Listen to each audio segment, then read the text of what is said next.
हेडलाईन्सचे प्रायोजक आहे NBC bearings, लांब पळण्यासाठी।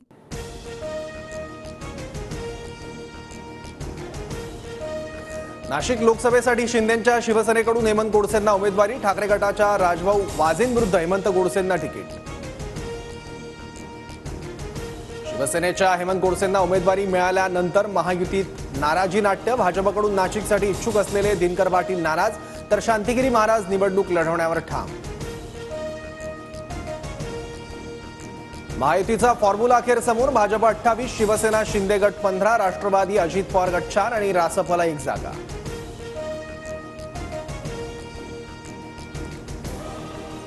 शिंदेंच्या शिवसेनेकडून ठाणे लोकसभेसाठी नरेश म्हस्केंना उमेदवारी। ठाकरे गटाचे राजन विचारे विरुद्ध नरेश म्हस्के अशी लढत होणार। कल्याण लोकसभेसाठी शिंदेंच्या शिवसेनेकडून पुन्हा एकदा विद्यमान खासदार श्रीकांत शिंदेंना उमेदवारी। ठाकरे गटाच्या वैशाली दरेकर विरुद्ध श्रीकांत शिंदे असा सामना रंगणार। महायुतीचे 3 उमेदवार शिवतीर्थावर। अधिकृत उमेदवारी मिळाल्यानंतर श्रीकांत शिंदे, मिहीर कोटेचा नरेश म्हस्केंनी राज ठाकरेंची सदिच्छा भेट घेतली। पालघरची जागा भाजपच्या वाट्याला। पालघरमध्ये भाजप उमेदवार जाहीर करेल। भाजप प्रदेशाध्यक्ष चंद्रशेखर बावनकुळेंची माहिती।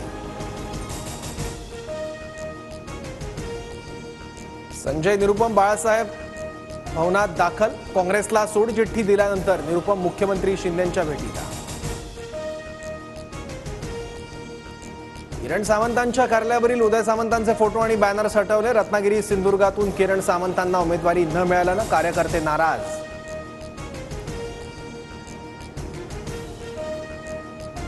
भाजपने सोमय्यांना घोटाळेबाजांचा प्रचार प्रमुख करावं। वायकर यामिनी जाधवांच्या उमेदवारीवरून अनिल परबांची खोचक टीका। तर परबांना विचारा, तुमचे मालक आणि वायकर पार्टनर आहेत का? किरीट सोमय्यांचं प्रत्युत्तर। भगव्याला आतंकवादी म्हणणाऱ्या दळभद्री शिंदेला धडा शिकवायचा आहे। भाजपच्या राम सातपुतेंचा सोलापुरातून सुशीलकुमार शिंदेंवर हल्लाबोल। उद्धव ठाकरे आज कोल्हापूर दौऱ्यावर। शाहू महाराज छत्रपतींच्या प्रचारासाठी कोल्हापूरमध्ये, तर ठाकरे गटाच्या सत्यजित पाटील यांच्यासाठी हातकणंगलेमध्ये ठाकरेंची सभा।